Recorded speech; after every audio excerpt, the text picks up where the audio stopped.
Hello everyone! So if you want to hide and unhide applications on your iPhone 12 Pro, first of all, locate the application on your home screen. Now tap on the blank space, press minus near it and press remove from the home screen. Now press done.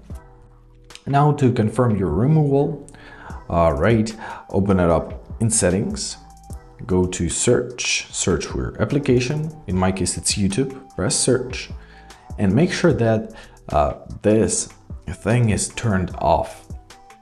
Now if you want your application to be back on your home screen, swipe to the very right to your app library.